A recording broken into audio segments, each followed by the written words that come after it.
This SoonerScoop.com video is streaming in crystal clear 4K resolution on YouTube thanks to Enjoy Vision in Oklahoma City. If you're ready to see the rest of the world just as clearly, get your fresh perspective at Enjoy Vision. Enjoy Vision. This is where Sooner Scoop Lasix. Hello and welcome back to SoonerScoop.com YouTube channel. I am not Eddie Radosevich. I'm George Stoya, hosting for Eddie today because he's in Mexico, and I'm joined by none other than Joe Castiglione Jr. from the family business. Joe, what's going on, man? Thanks for filling in. No problem. I know how much Eddie loves getting away, loves taking time off, getting vacation. He was telling me actually yesterday he hasn't been on a vacation in about a decade. So this might be the first time he's gone on a vacation since spring break of whenever he was in college back in the 90s. Probably doesn't remember a lot of those. No, I don't think so at all. But we got a fun show today. We're going to do a little portal report for you guys. And we're going to do, I know Carrie, I know you were in college in the 90s and Eddie was not. That was a little slight at Edward there. But we do have a good show today. We got Oklahoma's new kicker, Tate Sandell, joining the show. Great interview. Country dude. I mean, he's from East Texas. You'll hear his accent, but I thought he was great. He was really good. I think Sooner fans are going to really like a lot of his answers. I mean, pulling out a little bit of stats that mentioning in Heisman Park, talking about the prestige of the program. The guy gets it. He knows what he's stepping into. And I didn't realize how highly ranked he was. You know, I was looking up some of his stuff. I think he was ranked the 13th best kicker in the country back in the 2022 class. So, like, this was a guy that was highly ranked, ended up at UTSA, which is right down the street from where he's from. So, makes some sense, but Oklahoma got themselves a kicker. We'll talk to him. And then at the back end of the show, Joe, we'll talk a little bit about Jer'Michael Carter. Obviously, the McNeese State wide receiver, have some updates there. It sounds like a fourth school has entered the chat on that one, as well as a new hire for Jim Nagy. But before we get to there, we're going to do the Tate Sandell interview. And first, let me tell you about Rowback, obviously one of our presenting sponsors here at Sooner Scoop. Rowback's everyday shorts or their Delta Performance pants are the perfect pairing as well. They are both super comfortable, have an elastic waistband and great fabric that is made to have the appearance of a nice short look, but the comfort for a day on the move. Rowback has also been proudly leading the NIL charge, having signed partnerships with multiple college football stars, past and present, are becoming the go-to brand for college athletes across the country. Use the code you see there on the screen, Sooner20 on rowback.com for a generous 20% off for all new customers through the end of the week. That's spelled RHOBACK.com, 20% off performance polos, shorts, all that good stuff. Sooner20 is the code. I'm wearing Rowback right now, Joe. Looks fantastic. This is the perfect time of year. I know it's a little rainy outside today, but perfect time of the year. Summer's coming up. You want some breathable stuff out on the golf course. Get a pullover, a nice little long sleeve, fitted long sleeve. You can really tie a lot of things well, with that. Like it said in the read there, you can get the OU logo. I know that they have all sorts of fun stuff. I think they have the polos with the Oklahoma state outline as well that are super cool. But definitely go check out Rowback, Sooner 20 for 20% off at rowback.com. So let's get to the interview here. You're going to hear from Tate Sandell, and then we'll be back on the back end to talk a little bit more portal report. All right, now we welcome in Tate Sandell, the newest member of the Oklahoma Sooners football team, obviously kicker from UTSA. Tate, how you doing? Thanks for joining us. I'm good. I'm happy to be on here. I appreciate that. Awesome. Well, hey, man, let's just jump into it. This happened really quickly, it seemed. I know you jumped in the portal one day. I think you hopped on a flight that night, and the next day you're visiting Oklahoma. Take us through what last week was like, why you got in the portal, and why you ended up visiting Oklahoma and obviously choosing Oklahoma. Well, I just I was looking for something more, man. UTSA was great, but, I knew there were going to be a couple jobs open in the spring, and so I've always looked at it, and right whenever I made the decision to get in the portal, OU was kind of at the top of my list and who I was going to text, and once I found out that they were just as interested in me, it moved pretty quickly from there. What was it, who was it that reached out? I know Doug Deacon, I'm sure, was a part of that process, the special teams coach, but what was that like, and also take us into your visit? What stood out about OU?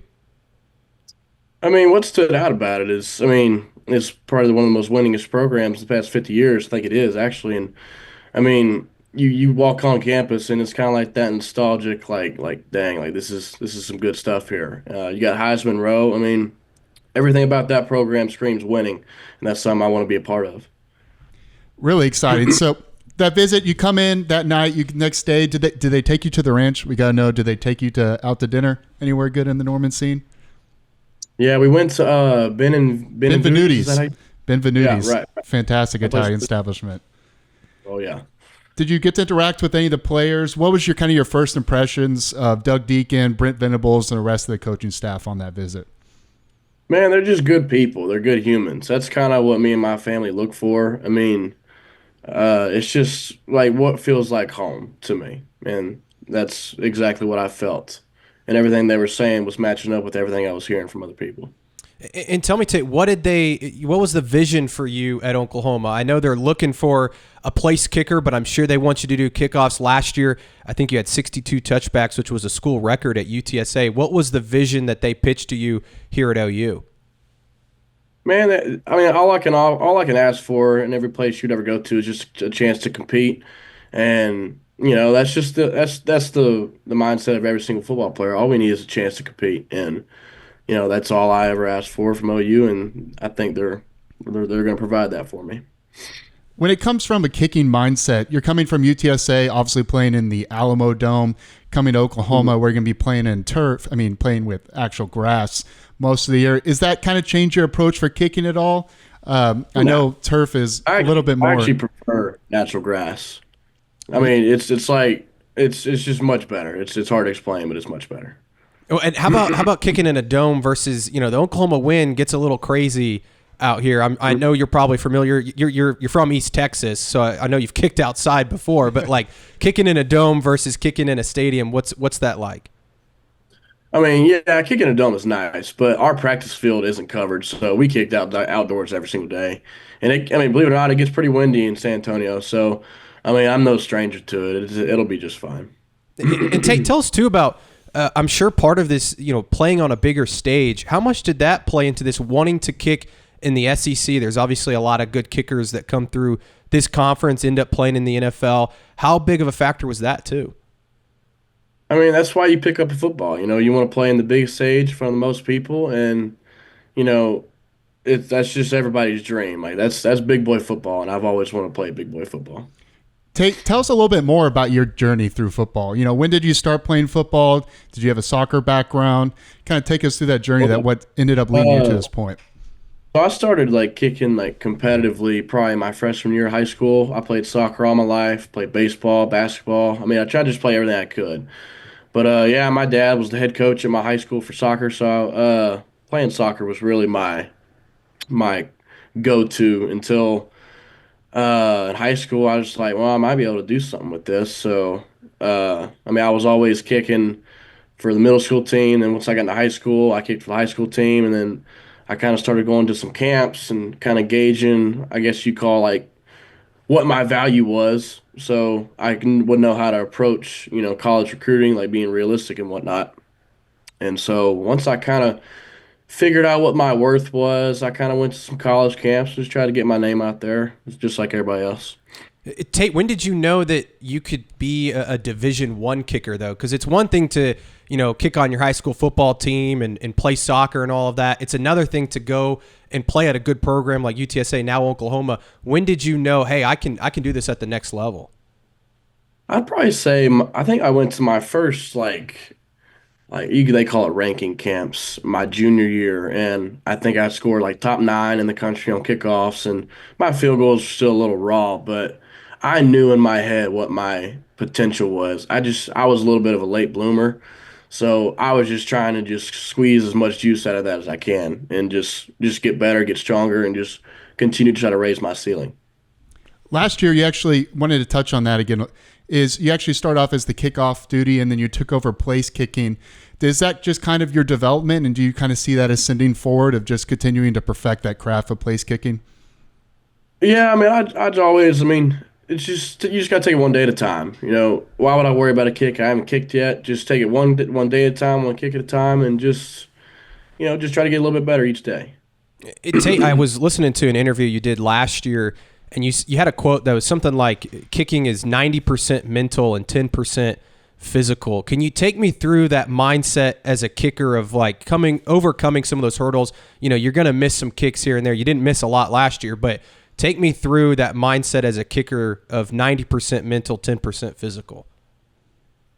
I mean, It's a lot like golf. I mean, you don't need to be a very big, strong guy to swing a golf club, but you got to be able to perform in the chaos and hone in your swing when your team needs it. And it's kind of one of those things where it's hard to explain, but like it's not very difficult to explain in my head. But like trying to like portray, like if you play golf, you know exactly what I'm talking about. You know, it's just a little different.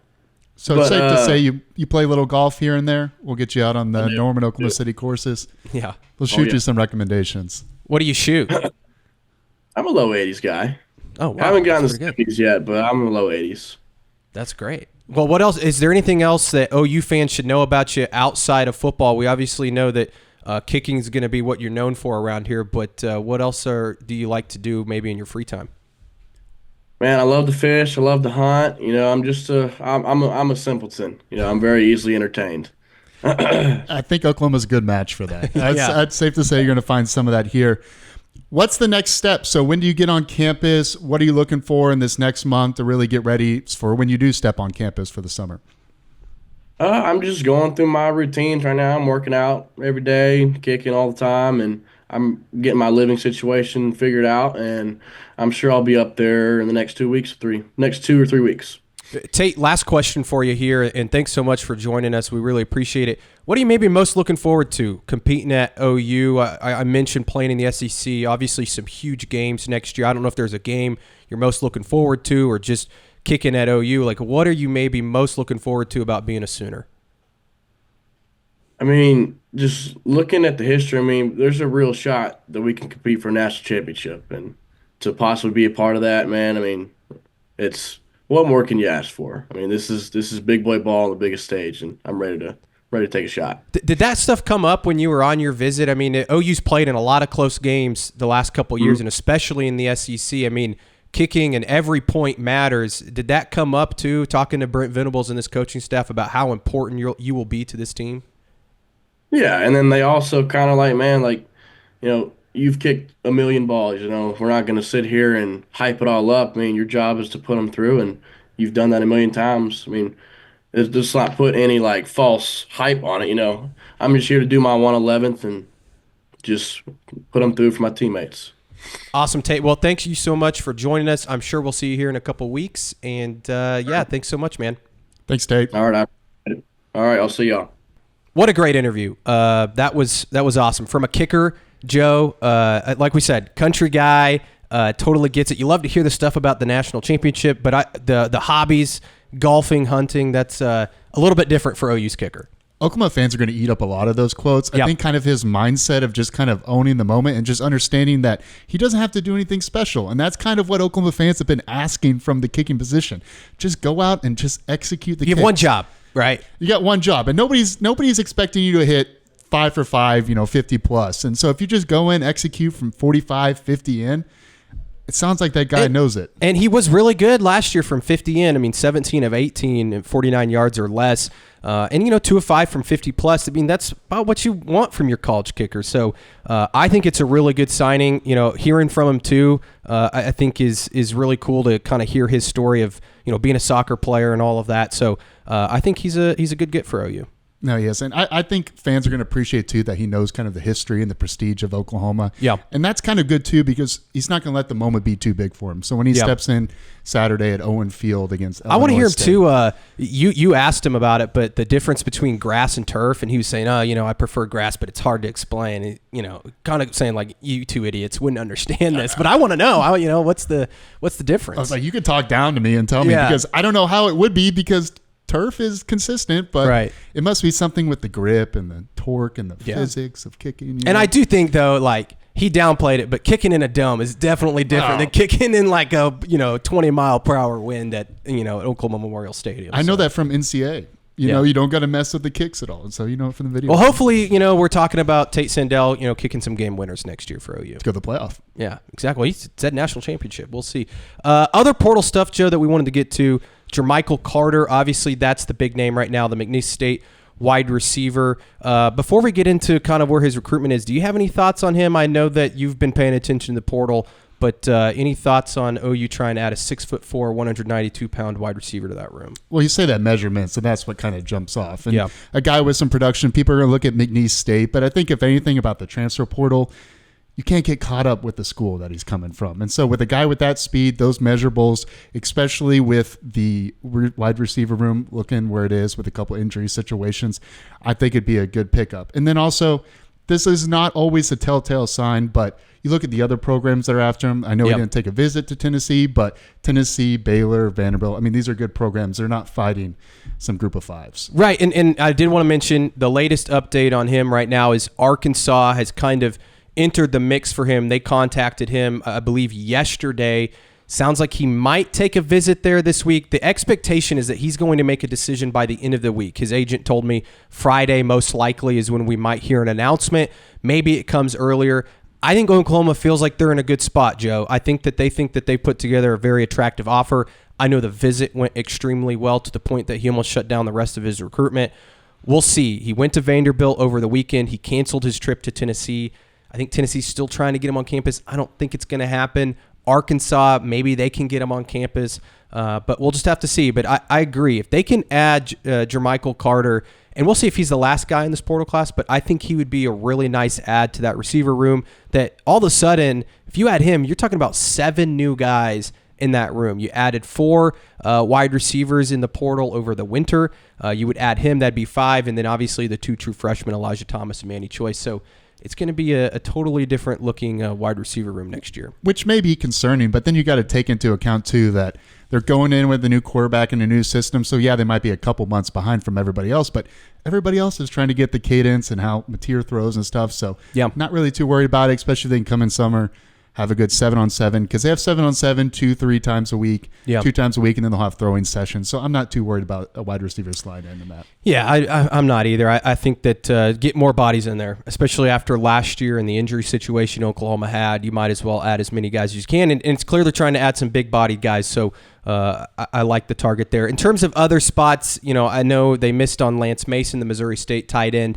I haven't heard any chatter about them going after any other tight ends. It wouldn't shock me if they, got in the race with a couple of these other guys that haven't found homes yet, but haven't really heard any scuttlebutt there. Quarterback, I honestly think they might try to add somebody from a smaller school just to get an extra arm in there, but again, haven't really heard a whole bunch of that. I did want to ask because when Cole Gonzalez transferred in the winter, I kind of was reading in between the tea leaves that they wanted to protect Michael Hawkins' red shirt a little bit. And with his departure now going to Pitt, I believe. So do you see somebody kind of stepping in that role that can, play some filler, not necessarily be a true backup, but, when they're playing Illinois State, they might not want to burn Michael Hawkins' game? I'm not sure. I think that, you have Jet New on the roster. I don't think we're going to see a ton of Jet New next year. That's just a guess, but I don't know if you're going to be able to find anybody as good as Cole Gonzalez. And I know a lot of people are like, really, Cole Gonzalez? He's a good player. His stats at Western Carolina were really good. So, and they really liked him. He fit the offense. He ran a very similar offense a year ago. So I think they'd like to add somebody like that so you could preserve Michael Hawkins' red shirt if need be. But I just don't know if you're going to. And to be clear, Michael Hawkins is certainly the backup. Like if John Mateer were to go down, correct, he would come in. But I think what Joe is saying, if you're up 50 on Illinois State, and you don't want to play John Mateer, you probably also don't want to play Michael Hawkins and maybe try and keep that red shirt if you can. So I don't know. It's going to be interesting. Like I said, they haven't really talked to any quarterbacks. I know that, follow the follows is kind of what you do in the portal. So I do think that's interesting. One thing I did want to note, Joe, before we get out of here, Jim Nagy did make another hire for the front office. Charlie Parkinson is going to be OU's assistant director of college scouting. I believe Parkinson is going to basically help with the portal a lot, evaluate players that are either entering the portal or could enter the portal, as well as the own roster. Obviously, we know how important that is, retaining guys, building the roster, all of those things. I think he's going to play a big part in that. Super young guy. I don't know if you know anything about his background, but last year was working with the Senior Bowl. 2 years ago he was working for the 33rd team, which if you don't know about the 33rd team, it's basically run by a bunch of former NFL coaches, GM, scouts, things like that. Did that for a couple years, and then he graduated in 2023 from Amherst College, where he played defensive end and tight end. So you're starting to see this thing be put together. They want to build an NFL esque front office, and it seems like Jim Nagy's kind of doing that right now. I think he's being very selective. Yep. How many more? I mean, I know we're all kind of piecing together to an extent. They probably have an idea of how many more they want to add. Do you have any idea how many more spots they want to add? Because I know you mentioned it before, but Drew Hill is still going to be here. There's a couple other personnel people. They're not leaving. They're just adding to it to make a more robust office. I honestly don't know. I think maybe a couple more, you would think. I mean, it's already up to, I guess he's made 3 hires and then himself included that we know about. Some of these have just started kind of popping up out of nowhere. I think it was Charlie's brother who actually broke the news last night on X. Good scoop. Yeah, so I think that you could see several more hires. Obviously, you have Taylor Redd, the assistant GM, Cale Pearson as the director of high school scouting. I don't know if they have a director of college scouting, if that's technically Jim Nagy's job. I don't know, but I think you could see this thing be built out quite a bit, and I would assume OU will make some sort of announcement for some of those guys. One thing too, Joe, while I got you here, big hoops guy. Oh. What do you think of this Porter Moser class? This is what he's doing. I mean, what is it? Top 5? Top 10 class, top to 8 class. And so if you kind of break it down from numbers versus the actual average of the players, you're talking about a top 2-3 class in the SEC.